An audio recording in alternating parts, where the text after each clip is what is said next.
What a day to be a wide receiver in the NFL. I mean, it's always a good day to be a wide receiver in the NFL, but boy, contracts just keep going up. Justin Jefferson got paid. How does that impact Courtland Sutton and other Broncos that are due for extensions this offseason? We're going to break it down from Pat Surtain, Garett Bolles, Quinn Miners, and of course, Courtland Sutton here on the DNVR Broncos Podcast, coming to you live from the Toyota Lounge inside the DNVR Bar. And of course, the Toyota Lounge is brought to you by your local Front Range Toyota stores, powered by the 4Runner. Make sure to check them out, where we've got the great Henry Chisholm, the great Todd Davis, the great you here behind the camera, and yours truly rocking and rolling with you today. Fellas, how was your weekend? It was good. Let's see. I know I did something. Oh, we went and watched the women's national team. Wait, Not at the you game. left the couch? Yeah, and that's actually the one time this I'm weekend. impressed. But yeah, did that. Ooh. Yeah, funny, Todd. I got the NBA 2K game.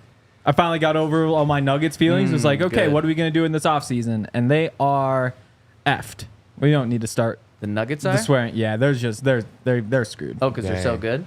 Yeah, well, they just don't have any money to spend. Oh, wow. Like it really is just veteran minimum deals, and So it was a depressing weekend. Don't go based off a video game. no, they get that Very right. different I rules promise in you. the game compared No, they get that stuff right. You could turn that stuff off. I turned it on just to talked check. to Harrison Wayne. I trust me. He knows more than you do about Well, a let me game. tell him about the dang. second apron then. Yeah. So me and Lexi played some Xbox too. Oh, good. She Look at that. hated You guys it play and stopped. together? We've tried a couple times. The one time it actually worked was the hockey game because she's a hockey player. Okay. And so we were doing like, oh, let's just play like the Avs to the playoffs. We got through like a series and a half, and then she got bored. We've tried a couple. It's just a difference. We have our own things. We just That's have cool. more simple brains, us video gamers. Just Yes. too simple. Or simple enough where a video game just holds us I'm over. gonna tell my But wife then- you told her that, man. She Wow. loves video games. I was talking about us. I was not going after your wife here. I was saying us. The caveat to that, though, is that last night we're watching Survivor, and I was just like typing some stuff for the website, and she said like, I might just go get coloring book or something because I need to do something with my hands. She's like, do you need anything from the grocery store? And I was like, yeah, you go get me a couple toy dinosaurs or something like down there, which I thought was funny. But it's the same thing though. It's like, it's just nice to have something to do with your hands, you know? It's not that you're actually just playing the game. It's just that it just kind of gets your hands going. Man, we've had a lot of commenters I shouldn't say a lot. We've had some commenters be like, this pause thing has gotten out of control, but some people love it too. But holy cow, we are not even 4 minutes into the show, and I've held back like multiple times on saying that. Well, and then the crazy thing is, like, the worst ones are when Todd's off screen.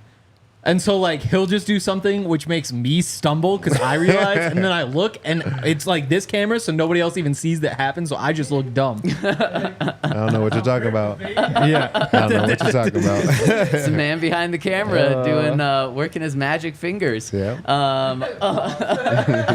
There we go. That was you, not me. Okay, so Todd, how was your weekend? It was good. Did I see you got another championship? My son's right. team won the Super Bowl. He was blue and orange, but sadly it was the Chicago Bears instead of the Denver Broncos. Well, the Broncos now have their uniforms, so You know, it fits. but he's was on the 4-6 flag football team. And he was out there lighting it up, man. Like really, really having a great time and played with some other like NFL kids, I guess you could say. Yeah. NFL legacy kids. Yeah, NFL legacy kids, and so they were going to get a lot of 6-year-olds. It was 4-6, and like most of their team is 4-year-olds. And man, these boys were hitting cutbacks like Reggie Bush. Man, they were tearing it up on field. Like The championship we won literally it was a 4th down stop on the 1 yard line. Wow. Basically to win the game. Wow. And so it just got crazy. And they got like these Super Bowl rings and they're heavy and they feel like legit. Like I'm like, I need to get this thing diamond tested because it feels too real. It's legit, man. It's bigger than yours. Wow. Whoa. Hey. It is a nice size ring. They could have been like bracelets. for Yeah, I them. thought it could have been like, something cheap or something. But Yeah. he plays for the NFL flag football tournament thing. So, they did them right, man. They definitely hooked those kids up. Dang. That's always like crazy. Like I get that you want to put all the kids in the team names, but for me growing up, like there was one year I was playing for the Steelers. There was one where I was the Raiders. I was like, I want the Broncos one. Like I don't want to wear this garbage. Yeah. So they should do like different decades of Broncos for the whole league. Like one Just is everybody's Broncos, change the colors up.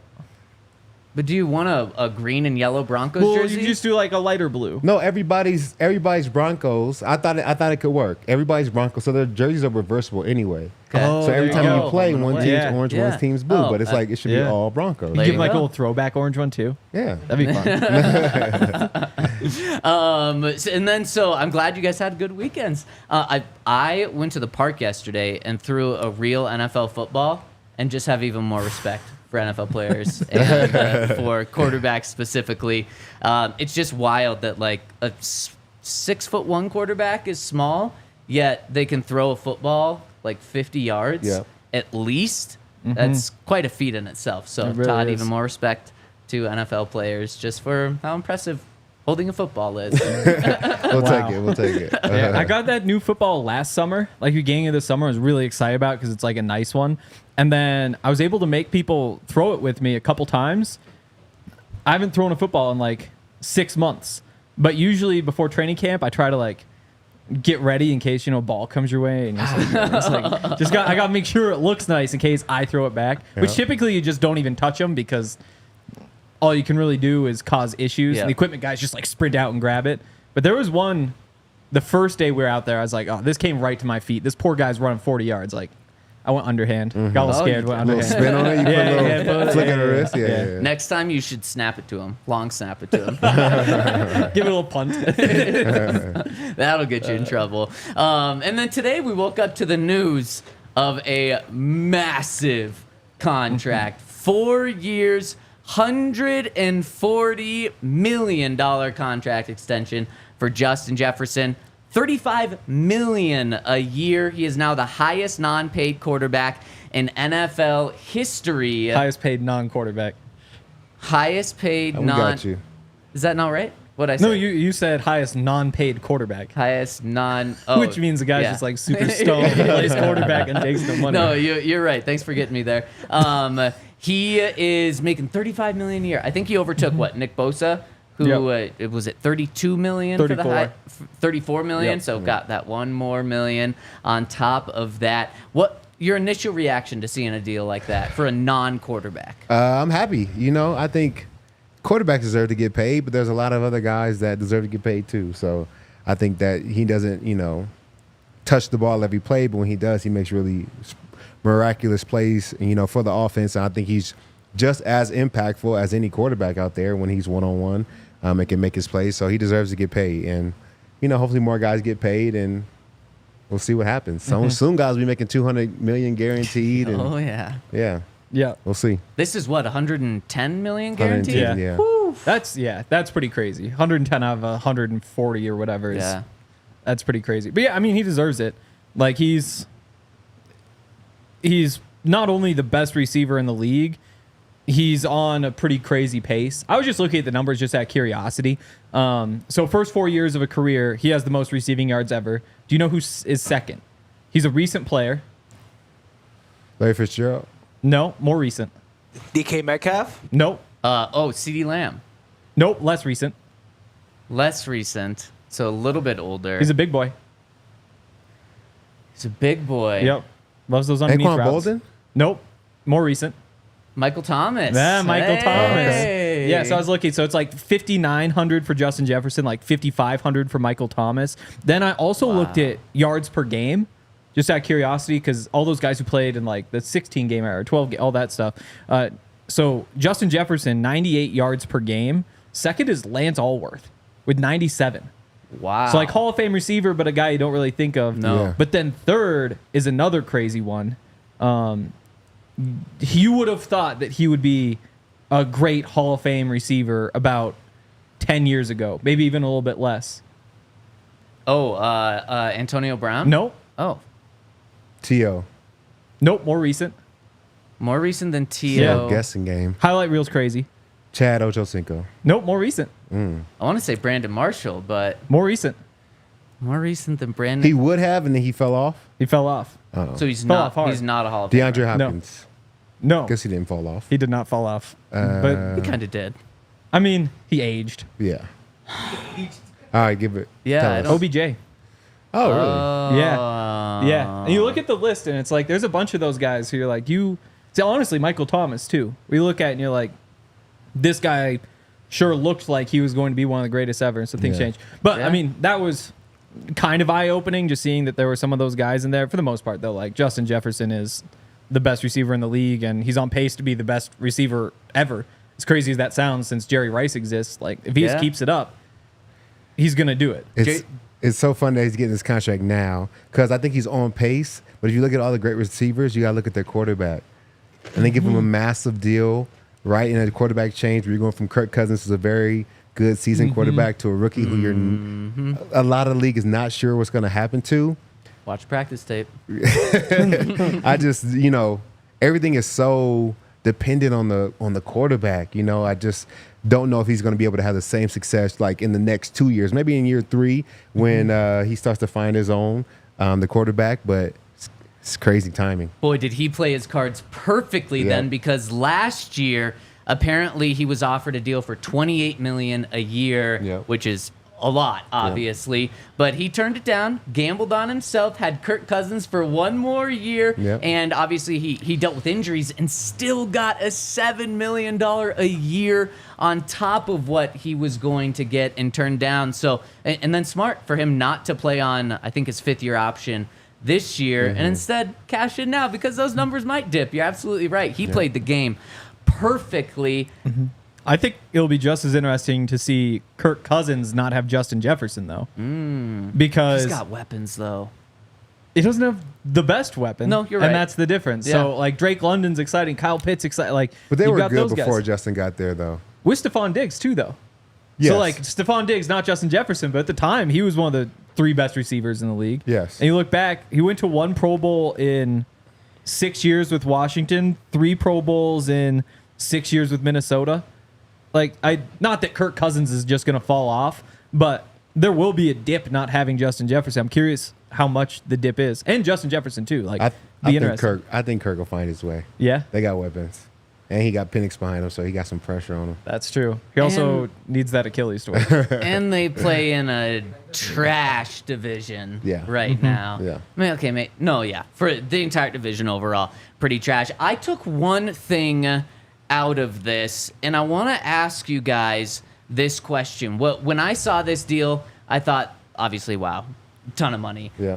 And not a big surprise that he reset the non-quarterback market, not just the receiver market, but the non-quarterback market. And the thing that struck me was, are wide receivers more valued than the NFL kind of has typically viewed them? And what I mean by that is, obviously everyone knows the most important position in sports is quarterback. Yeah. But then it's like, I think just traditionally it's been viewed as like left tackle, pass rusher, cornerback are kind of the other 3 most valuable. And now you look, there are 4 receivers making over $30 million a year right now. $30 million plus. CeeDee Lamb is definitely going to make over $30 million. Heck, he might reset the market and make more than Justin Jefferson. Ayuk is up for a new deal. He will probably get $30 million. And I have to imagine, without looking at all of these numbers, that wide receivers outside of quarterbacks have the most $30 million players. Are wide receivers just that valuable where now they are in this top group of not just like in the top 4 or 5, but they're the second most valuable position in the NFL right now? Because that's what the money says. And I want to ask you guys that question after I give a shout out to our friends over at Vestibule. we're talking about, odds. Would you buy into Brandon Ayuk's kind of contract right now and where you think he's going to go? Well, you can take this with Baron Browning. We talk about one of the most important positions, pass rusher. That is a position that gets paid. And if you want to buy into Baron Browning's future success, you can do that over at Vestibule. It's this really cool company with a really cool new idea where you can buy shares in players, and you're pretty much betting on their contracts to go up in the future and getting new deals. And so you can get in over at Vestibule. They've got plans for so many athletes, and they've got Baron Browning under contract right now. His IPO is live and shares are limited, and you can purchase them right now. And how you do that is download the app. You can scan the QR code on our screen and go to the App Store and download the Vestibule app, Vestible, now, and invest in Baron Browning. Really cool program, and really excited to see where this goes. And if you want to be in on the very first player, it's Broncos Baron Browning. So download the Vestibule app. And check out Bet365. I mentioned this last week. I think so Tuesday I went to the Rockies game. I said there was like the promotion. It's like if you bet however much money, you get half that money in a bonus bet. So if it's like $10, you get $5. So I went to the Rockies game, put all that money on the Rockies. Rockies lost. Then I got the bonus bet. And so that next day, I made a crazy bet with that bonus bet. The Rockies were down 2-0. The Edmonton Oilers were down 2-0. Oh my gosh. And then the next night was Game 5 of the Timberwolves Mavericks series. And so I took like both those two teams when they were down, threw in the Mavs, and it was like 30-1 odds. And so the Rockies came back, the Oilers came back, and then the Mavs, they blew them out. Thanks to Bet365, you get the early payout when the team goes up 20, I think it is. It might be 17. I think it's 20. And then I made a whole bunch of money. Wow. Which is really cool. Thanks to Bet365. So yeah, I missed the first bet again yesterday, but today I've got that $25 free bet. I guess I was hiding the numbers, but I got to figure out what exactly I'm going to do with that. And that's just one of the many fun things that you can do with Bet365. Right now, if you sign up and use the code DNVR365, you can take a bet and get offer, replace a bet of $5 or more and get $150 in bonus bets. A first bet safety net offer where you place a bet up to $2,000. If your qualifying bet loses, you receive a match refund and bonus bets. Whatever the sport, whatever the moment, it's never ordinary at Bet365. Must be 21 or older, physically located in Colorado. Please gamble responsibly. If you or someone you know has a gambling problem and wants help, call or text 1-800-GAMBLER. So, yeah, there are many quarterbacks obviously making more than $30 million a year, but non-quarterbacks, there's 4 receivers that are now currently getting $30 million or more. And like I said, I think before the season, we're going to see Ayuk and CD get there. So it's likely going to be 6. But even if we don't include those guys, it's 4 receivers making $30 million or more a year. And apparently Tyreek Hill is now asking for a raise as well. But he is already making $30 million. There's only 2 non-wide receiver quarterbacks making over $30 million a year. You know who they are? Joey Bosa. Another Nick brother. Bosa. Oh, Nick Bosa. Yeah. Nick Bosa is one, and the other. We know him well here in Broncos Country. Oh, Chris Jones. Chris Jones. Yeah. Those are the only 2 others. And to me, that just I don't know. That kind of blows my mind right now because receiver is a very fun position. It's awesome if you're a fan and your team has one. It's great for a quarterback, but at least me, and I feel like the NFL world has never viewed them as for sure the most second valuable position. And that is what the money says, though, is it's for sure number 2. Yeah, I think with kind of the change in the NFL and how much they're throwing the ball now and how polished these receivers are coming out of college, they're becoming really needed pieces. And when you have one of the top ones, I think now everybody feels like you have to pay them well because it's so necessary to be a talented offense to have a good receiver.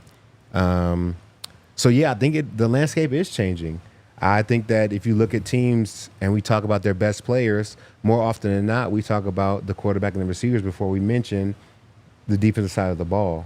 Even if it is a good left tackle or a good outside linebacker or a rusher, I think we go to different teams and we talk about Tyreek Hill, or we talk about Travis Kelce, or we talk about Justin Jefferson before we mention, the guys on the other side of the ball. So I think that the offensive players are definitely making their name heard a lot more and are getting much more love in the media.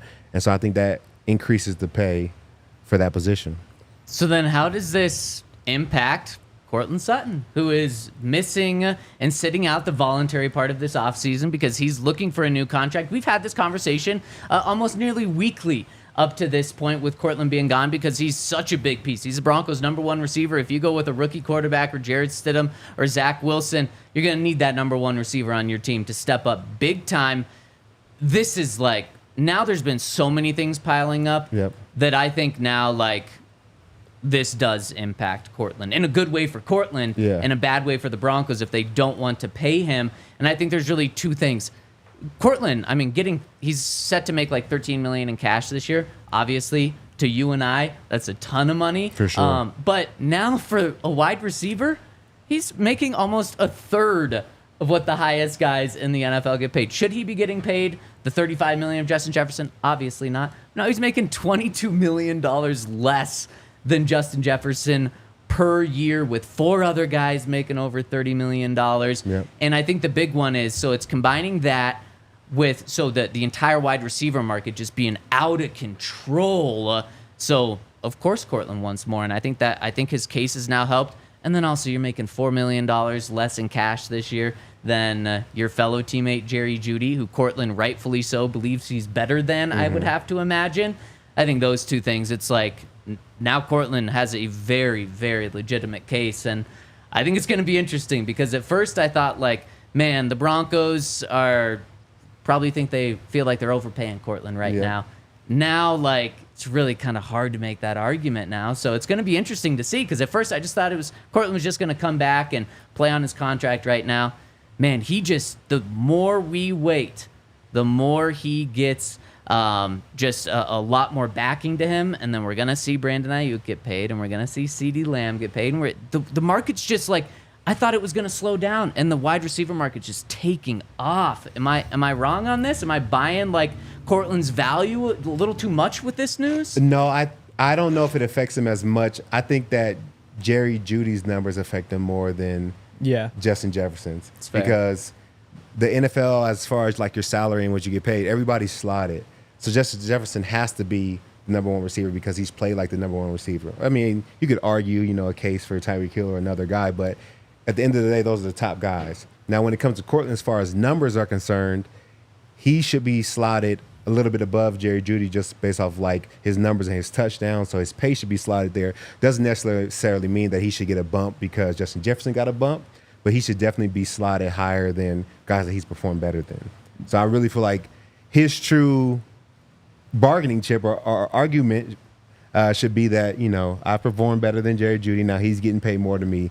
Come on, guys, let's make this right. Yeah, I don't think this impacts Courtland's situation. Okay. Just because it's just different tiers. I mean, Justin Jefferson, and it's not just him. There's probably like 5 receivers in the league who are just different. Like if they have a good year, they could just go be like on the cover of Madden. They're the guys who are going to like getting invited to whatever parties and the Grammy, whatever those guys. There's just like that different tier for the elite type players, and Courtland just isn't in that conversation. If you're like, you brought up CeeDee Lamb, he's happy about this.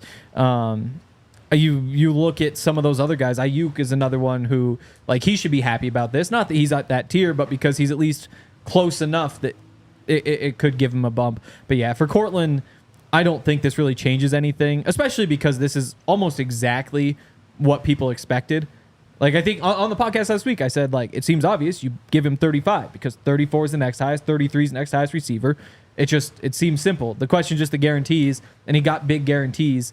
So I think that this all happened the way you'd expect. If anything, the surprise would have been if it was like $37 million, So yeah, it's just, he wants more guaranteed money next year, as he should, and I don't think this really changes much. But then don't you think that with CeeDee Lamb, he's a guy that, crazy enough, I think he's been a little healthier than Justin Jefferson, so he's played in a few more games than Justin Jefferson. He has like nearly the exact same numbers. They both have played in 4 seasons. Justin Jefferson has 3 All-Pros. CeeDee has 2 All-Pros. They've both been to 3 Pro Bowls. Catches.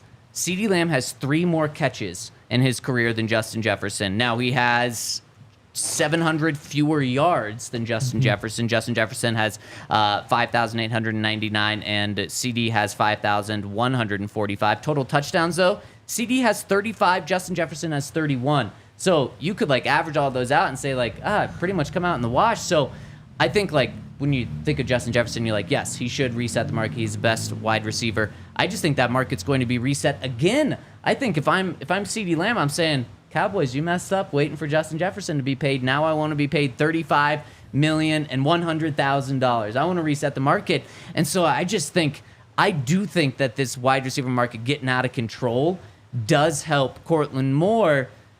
But at the same time, he is under contract for 2 more years with the Broncos, and that kind of hurts. But I just think it's getting to this really interesting point where now at first I was pretty much always like, I think the Broncos have all the power.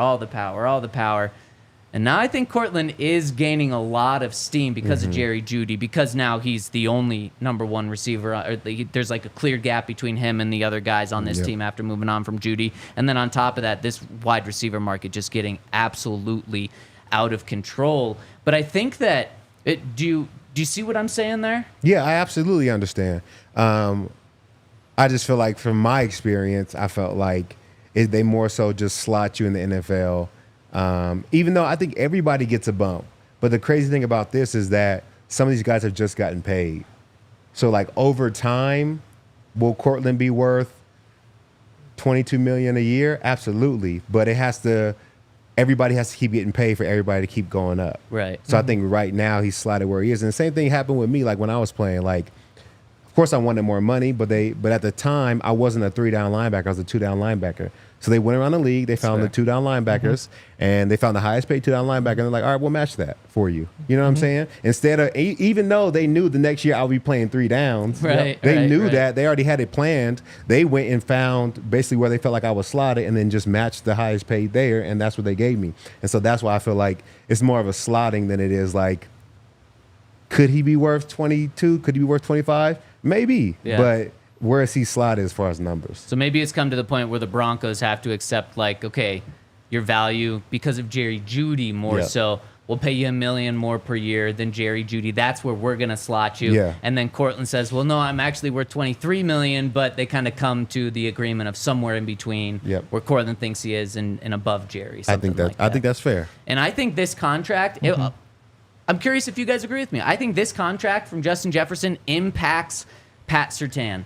And I'm curious how much it impacts him because we've got a little bit of insight there with Pat, and he could be getting a new deal, maybe one like Justin Jefferson. And I want to break that down after I give a shout out to our friends over at Coors Light. As I mentioned, I had a park day yesterday, and Coors is just the perfect beer to have on a park day. Throw them in a cooler with some ice, and it just helps you chill. I mean, it was almost 90 degrees yesterday, so reaching for a cold beer was amazing. And Coors, of course, is all about chilling. It's about chilling with your friends, it's chilling at the park, chilling. It's brewed chilled, it's bottled chilled. Everything about Coors is about chilling. In fact, bottles will tell you when they're cold and chilled enough because they turn blue just like the Rocky Mountains. So if you want to grab a Coors Light, go to CoorsLight.com/DNVR, where that's going to get you hooked up with Instacart delivering Coors Light straight to you at CoorsLight.com/DNVR. Make the most out of times you choose to chill. Choose Coors Light and get it delivered by going to CoorsLight.com/DNVR. Celebrate responsibly. Coors Brewing Company, Golden, Colorado. And shout out to our family over at Raising Cane's. Raising Cane's is a great meal, whether you're early in the morning, maybe like 11 o'clock, or like an afternoon snack, or you can go late at night after you've had a couple of drinks and it's really, really bomb. Everybody knows their chicken fingers and their cane sauce. The best that you can do is put together a nice little sandwich for yourself. You get 2 Texas toast, 2 chicken fingers, and then you put the cane sauce on top and dip it in ketchup too and have some fries on the side. I think you'll really enjoy yourself. And now that I'm talking about it, I might go get myself some as well. You can order up tender chicken fingers, crispy Kringle cut fries, and buttery Texas toast. And don't forget the creamy coleslaw, which is Zach's favorite, and secret cane sauce. Find your local Raising Cane's location or order on mobile or online for cooked-to-order, hand-battered chicken fingers, raised to Raising Cane's, turbocharged chicken fingers, and get them even faster by ordering online at raisingcanes.com or through their mobile app. Raising Cane's Chicken Fingers, one love. So we talked about kind of the value of wide receivers and just how they're the second most valued position in terms of money. Yep. If I'm cornerbacks, I'm going, what the hell is Exactly. going on right? I got to cover these guys, and especially if I'm an elite corner and I'm shutting down the $30 million players. Yep. Doesn't that make me a $30 million player? And that's what I want to be. And the cornerback market has said so far, absolutely not. You know what the highest paid cornerback in the NFL is getting? Henry, you know, don't you? Yep. Todd, do you know? Wide receiver getting $35 million. 23. 23. 21. 21! Yep. Jair Alexander making 21. In fact, there is double the number of wide receivers making $30 million a year or more than there is cornerbacks making $20 million or Wow. more. There's two cornerbacks in the NFL making $20 million or more. Denzel Ward making just over $20 million, and Jair Alexander at $21 million. What? It's not right, man. Defense always gets a short end of the stick. I feel Yeah. like. But I think, like you said, if I have to lock this guy down and I'm playing him one-on-one all game and I'm making him look like he's worth, 50 cents instead of $30 million, like somebody needs to get paid more. So I definitely think DB should be paid more. Absolutely. Yeah. I think that with corners, I think their play varies more. Like, I think you see more guys who, like, they're really good for like 3 years and then they disappear. And I know we mentioned a couple like Michael Thomas and OBJ, but you look around, I'm not sure who the highest paid receivers are in the NFL. Obviously Justin Jefferson's up there, still kind of early, but like DeAndre Tyreek Hopkins, Tyreek Hill, Brown. at yeah, Philly. Yep. yep, AJ, yep. Devontae Adams. It just seems like there's a lot of guys who, even for like a decade, like there's a handful of guys who've been this good for like a decade. Amari Cooper's up there. Whereas you look at the best corners in the NFL, and it is a little bit scarier. Because I mean, it's Jair Alexander's the highest paid corner. So how does Jair Alexander compare to Justin Jefferson? Like, who do you trust more next year? I see what you're saying. And I think one of the biggest cornerback name outside of Denver, Jalen Ramsey. Hank, I think he's kind of showed exactly what you're saying. He was like the best corner in the NFL, no doubt, for 2 or 3 years straight. Xavier Howard. And then maybe had like a drop-off year. And then last year when he was healthy again, played really well. But I mean, to your point, I think Josh Norman. I see what you mean about like the elite isn't always elite. Like Nnamdi Asomugha. Right. Remember when he was like incredible for like 2 years? Thank you. That's a scheme change, though. I think Nnamdi was Also true. And honestly, Josh Norman too. Yeah, for like sure. he's just a cover 2 guy. But I think it's just very clear. It's easy. The receivers just seem to separate themselves more. Like it's so easy for people to put together a list of the 10 or 15 best receivers in the NFL. If you ask me to put my list of the 15 best corners in the NFL together, there would be some like really weird names. Like you get down to 13 and it's like, is DJ Reed from the Jets in there? It's just a very sketchy conversation. I think just having stats makes it really easy too. Like you said, like CeeDee Lamb, I don't think anybody thinks CeeDee Lamb's as good as Justin Jefferson, or even all that close, honestly. But when he's able to point at those numbers and say, hey, I'm 95% of what Justin Jefferson is by the numbers, I should be getting $32-33 million a year. It's just a lot easier to negotiate.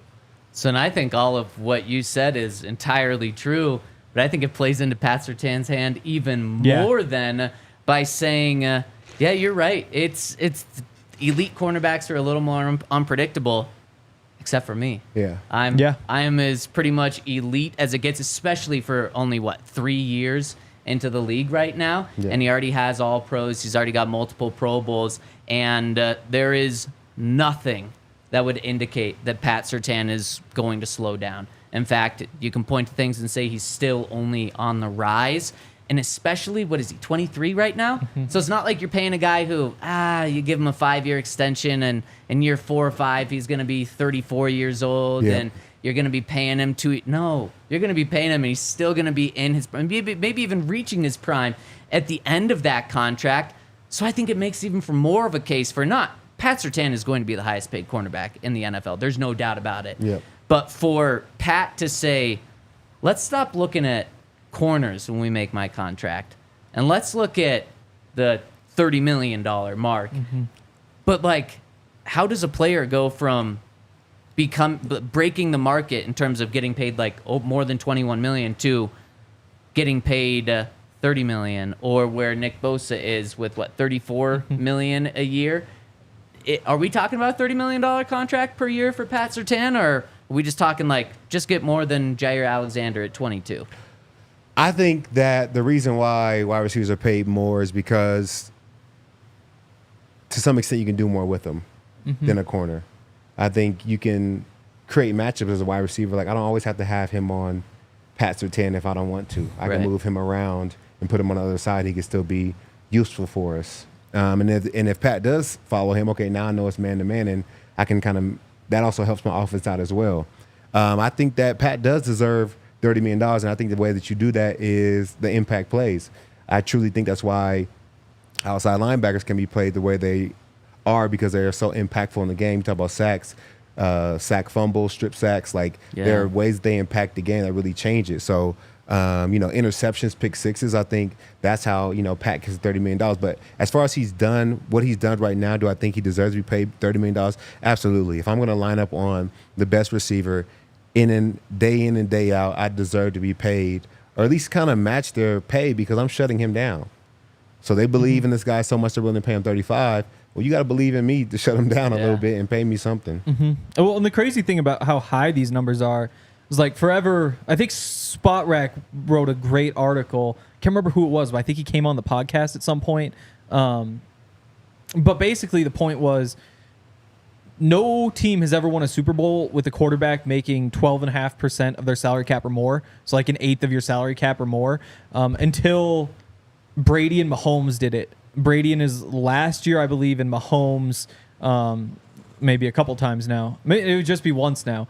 And so that was the point, is that, like, you just can't give all that money. You look all the way through teams. I think only a couple teams. I think Peyton made it to a Super Bowl making that much. It's just almost impossible.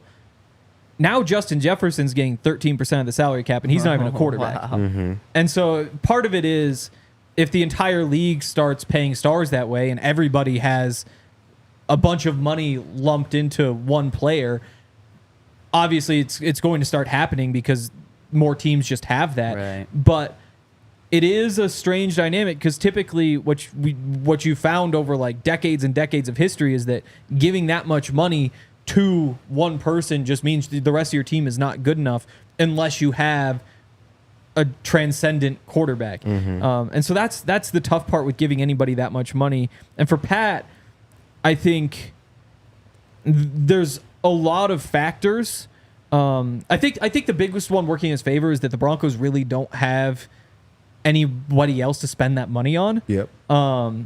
You look at, somebody posted this. It might have been like Mike Kliss. It was somebody in the last couple days who posted all of the players who have guaranteed money next year for the Broncos. And basically it's McGlinchey, Pat Surtain because of the fifth-year option, Zach Allen, Brandon Jones, and Ben Powers. Yep. And then on top of that, it's just everybody on rookie contracts. And so are you... Like, the Broncos can afford to give Pat Surtain so much money because they're really not giving it to anybody else. Like, you could run into issues down the line where you say, like, we can't be paying this much money to everybody. The Just Broncos because you can, is it smart? Who else are you going to give it to? I mean, I agree. You know? I think you pay Pat, and it's just, I'm just so curious how they come up with this number for him, because I'm sure the Broncos say, yeah, Pat, we are very willing to make you the highest paid cornerback in the NFL. Here's $22 million a year. And then Pat says, well, thank you, but I see that $34 million from Nick Bosa, and I think I'm just as good as him. And that deal for Nick was done last year. So let's add another million onto it. And then we're talking about the 35. Like, I feel like you rarely see this big of gaps. That's, what are we talking, 21 to 35 million or 34 million? Yeah. That's a massive gap. So I know that a little bit ago, the Pat was kind of, I think his side was looking at maybe 25 a year. Do 5 years, $125 million, call it good. we're only going to see deals keep getting bigger. And so I'm just so curious to see where this falls. And this is something that could happen in the next month and a half before training camp starts. Get a deal with Pat done. I know the Broncos they were focusing on the draft and free agency before, and then they kind of like to take care of their players now. George Payton signed Justin Simmons to a contract extension right about this point a couple of years ago when they did that. So we could really be seeing a massive deal come down the line for Pat Surtain. I'm going to say it's $26 million a year, where they like give him a massive raise from the next highest paid cornerback, but it still probably falls short of the Nick Bosa one, just because what's Pat's side gonna say? Like, it's not like any other team is going to come and offer the Broncos 2 firsts and pay Pat $34 million a year. Like, there's just no incentive for that. And there's no reason for the Broncos to just hand out $35 million a year when they're already going to be giving him $4 million over the next highest paid guy. Yeah, and the crazy thing about all these contracts now is that you start getting into the realm of like of all time. These aren't just highest paid currently in the league. Like, these are highest paid numbers that they've ever paid a wide receiver ever. Like, Pat is going to be the highest paid cornerback ever, not just like for today's time. I think with him, they need to treat it similarly to how they did Aaron Donald and kind of leave a buffer. And everybody in the league can kind of be like, you can't get more than this. Yeah. You know what I'm saying? We can slot you under him. You know, you put Pat up here, you put maybe Sauce right underneath him, but everybody else, you're somewhere underneath or below $26 million. But there needs to be enough of a buffer so that in 1 year, Pat's not the second highest paid corner. Yep. Well, and then just for perspective, Champ Bailey played 14 years? 16 years in the NFL. I guess didn't make the roster with the Saints, so 15. Yeah. He made $103 million in his career. Pat, we're probably looking at 4 years, like 26. Like, all of a sudden, just on this contract, he surpasses him. Yeah. And the 4 years is because he probably wants to hit the market again, and that's why he doesn't want more. But all of his leverage just comes from what could he get on the free agent market? Because the Broncos could tag him or really the Broncos have him for the 5th year option, and then they could tag him. And those numbers are so high after that for the rest of the league that you could probably tag him again and justify it. But from Pat's perspective, would who's one of those? Like, the Texans still have a bunch of money, I think. If the Texans wanted to just throw $35 million a year at him, like, how surprising would that be if that's what the bidding war got up to if he was a free agent? If like, he it wouldn't hit be the free agent market, no. But considering that the Broncos do have him under contract for 3 or 4 more years, some team would have to come give 2 first-round picks, then pay him. That's when I think it becomes unrealistic. But then, so from Pat's side, you say, so you play next year, you get your $20 million, $19 million, whatever that is. The year after that, you get a minimum 20% raise. So 24. That's 24, and then you get another 20% on top of that. So the next year you make 30, 29, and then you hit the market. So if you're Pat, that's kind of your option: is assume you're playing under the 5th year option no matter what. You can take 24 and then 30, or you can sign up for another contract with the Broncos. And so if the Broncos offer you 25 a year, you wouldn't take that because you could make more money in the next 2 years and then go get even more on top of that. So you're probably looking at 27, 28, 29. There's risk involved. Yeah. And that's the one piece is you could get hurt. But from Pat's perspective, yes, definitely. If I'm Pat, I'm saying play me on those the contract, the franchise tag for 2 years, and then I'll go get my $30 million a year after, unless you offer $28-29 million a year. But that's exactly it, because you're right about building that up to 28, 29. That's how Pat's side could present it to the Broncos to get there. But then the Broncos say, well, if you sign tomorrow, you're getting $75 million guaranteed. Yep. So you don't have to worry about it. That's in your bank account at the end of the week. Yeah. So you don't have to worry about getting hurt, touch wood, and everything. You're getting $19 million guaranteed for next year. Yep. And that's it. Compared to, you can get $55 million more by signing for $26 million, $25 million if you sign right now. What would Justin Jefferson tell him to do? Go get the money. I don't know. Secure Justin Jefferson, they offered him down 28. They offered him $28 million a year before last season, and then he held out and got 35.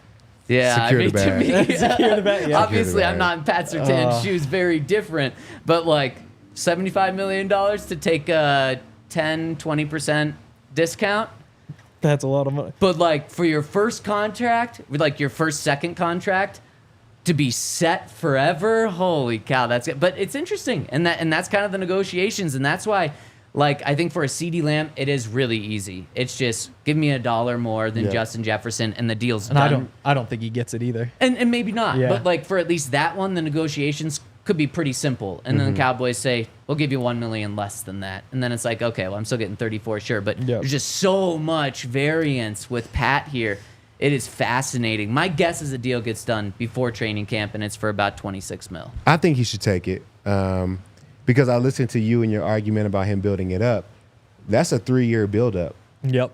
If he signs a deal now at 26, 27, he's not only getting 27 a year, so that's 7 more than this year. I mean, 8 Yep. more than what he would get this year. That's about 3 more than what he would get next year, and then would be right in line what he would get the third year. Now he's locked in and has guaranteed True. money for those years. And then you just play 1 more year, or you just hold out on that last year and get another one. Like, you Yeah. definitely can re-up again. Yeah. It's crazy. And Especially if you just keep it to like 3 years if you really want to. so But then high- you worry about the tag at the end. I don't know. Yeah, it's fascinating, and obviously quite a conversation to go, and we're going to continue to break this down. But there's also a couple of other guys that we should hit on and what their values currently look like. Not necessarily Justin Jefferson related, but just because we're having this conversation. Garett Bolles. Garett Bolles is making $17 million per year on average. Guess where that ranks in terms of offensive tackles? This is taking left and right tackles. What number is he for a tackle? If the number 1 corner is 31, So it's got to be, or 21, I mean. I feel like it's got to be top 20. I think some guys are getting close to 30. I would say like maybe like 14th. Okay. I think that's about right. I think that's about right. Hank, your reasoning was spot on. There's almost guys making 30. Penny Sewell's Yeah. number 1, making $28 million. A lot of guys in the 20s. And Garett Bolles comes in just behind Mike McGlinchey at, what is he, 18? 18th. He's the 19th highest paid tackle in the NFL, which is wild. Because when they signed him, I think he was like the 3rd highest Yep. paid tackle, and Broncos Country was losing their mind. Yep. Some of them because of he only had 1 good season. It was when there was no fans there. But now, like, that's $17 million to me. You have a starting tackle in the NFL, and does he hold? And Garrett holds sometimes. Yeah, of course that They all happens. do. But Every old lineman well, does. some gets called for more than others, though. Yeah. But for me, man, if I'm the Broncos, there's some talk of like, well, do you move on from Garrett after this season because this is his final year of his season? If you have a starting tackle in the NFL, that is so difficult to just say goodbye when you have no backup plan because you have not drafted an offensive tackle since you drafted Garett Bolles. Yeah. So for me, it's time to start negotiations with Garrett again.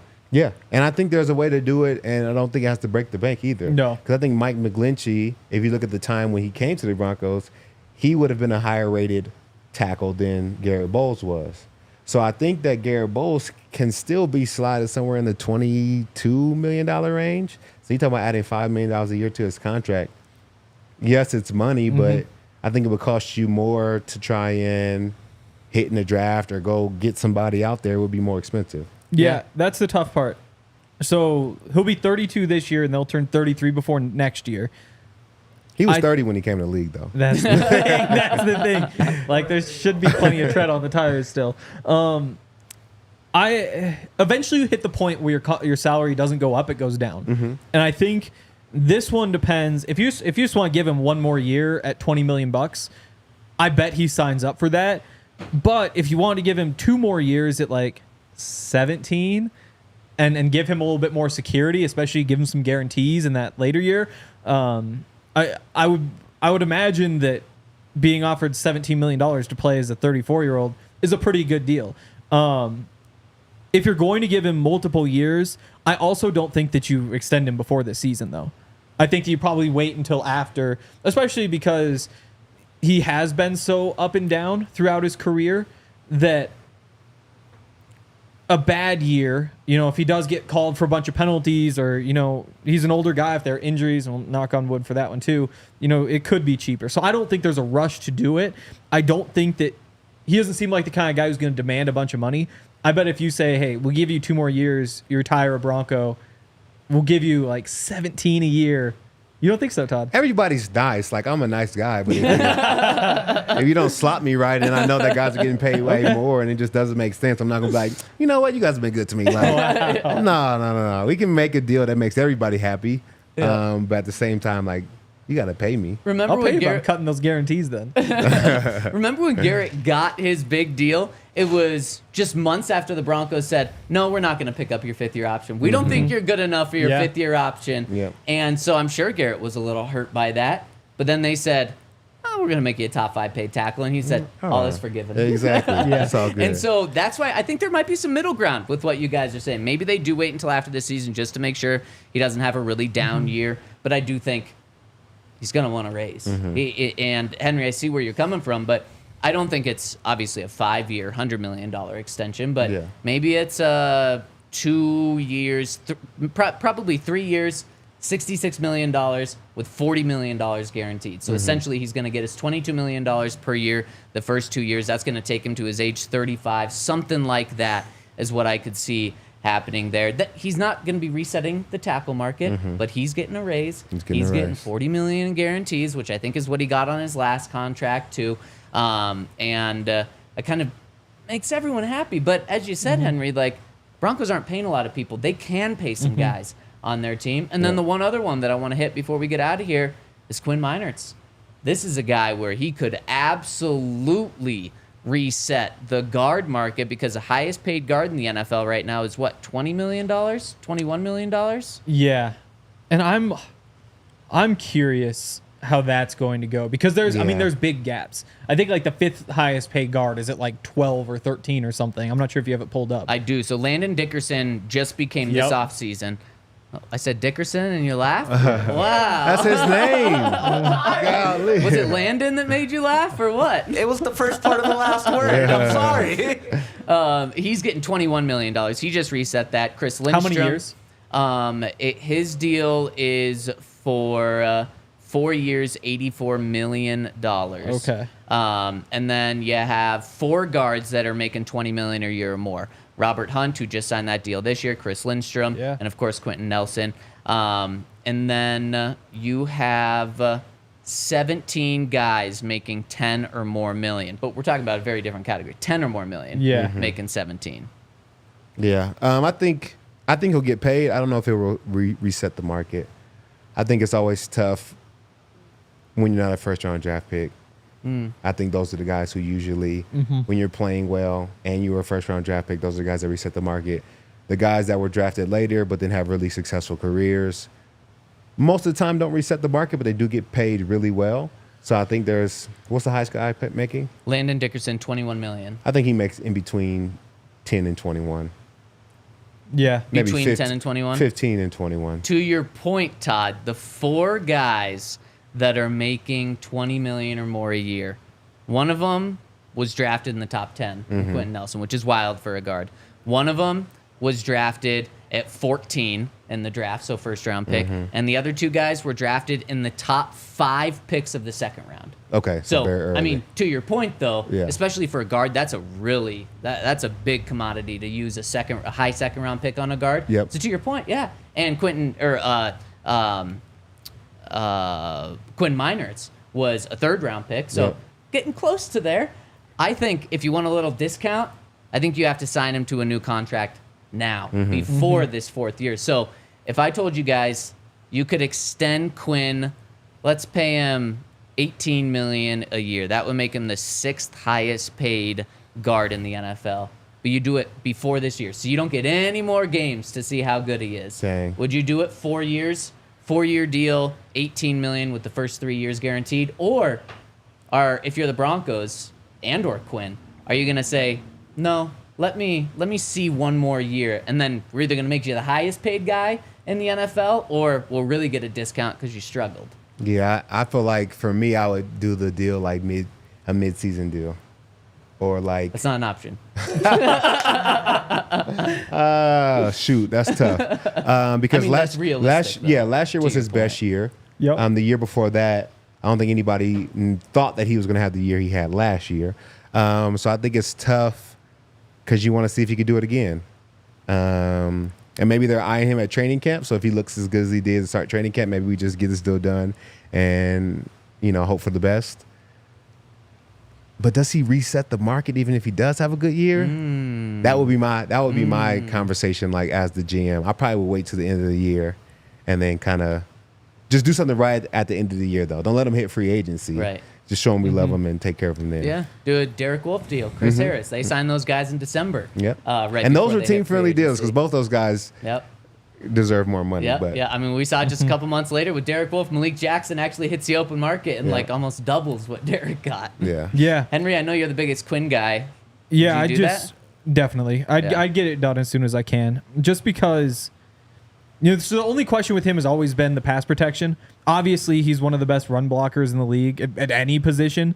But he'd never played in a 2-point stance in college, so all the pass protecting stuff is very different. And he struggled with it early on. And last year was a lot better, but there were a couple like blips, which is what you're concerned about. So if he doesn't reset the market, it's probably because of the pass protection, you would guess. At the same time, though, it looked so much better that I would just get this over with. And I think that there's a chance, and we've already seen it a little bit, that by the end of the year, around the league, Quinn Miners is kind of considered the best guard in the NFL. Especially because you have other guys aging out. Joel Bitonio is an older guy. Like Chris Lindstrom, I guess, isn't that old yet. But he'd be in that conversation. Like the fact that he's already a Pro Bowl alternate is really impressive because the Pro Bowl guards don't change very much. Because you just have like the same couple guys and nobody really studies. And when you go with a fan vote, it's like, well, this guy's been to 10 Pro Bowls. He must be a good, Quinn, though, has so many highlight blocks that you could wind up at the end of the year with Quinn being a household name just because, ESPN has done their whole thing. And Baldy's already said it. And we've already seen that a couple times. He's Mr. Pancake. Yeah, and I think that's where a third-round lineman, it's really tough to stand out as like an elite guy. But Quinn has that potential. So I know that I don't want to let him walk because I think that he's the second best football player on this team behind Pat Surtain. And so just give it to me now because I'd be really surprised if he's cheaper at the end of the year. And on top of that, I think when it boils down to this question is, do you see an upward trajectory for the player?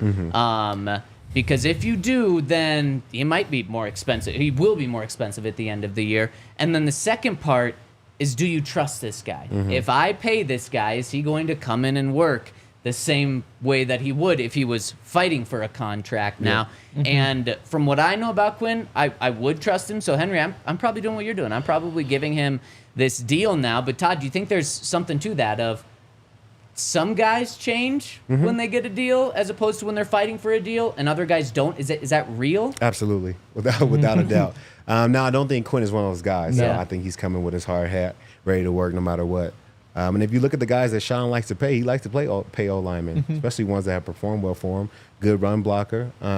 So it makes sense that they would pay him. I think Sean would be like, it's no use in trying to find a left tackle and a guard, at the same time. Let's lock these guys up and keep this ball rolling. So it'd be smart. Especially because you already let Lloyd walk.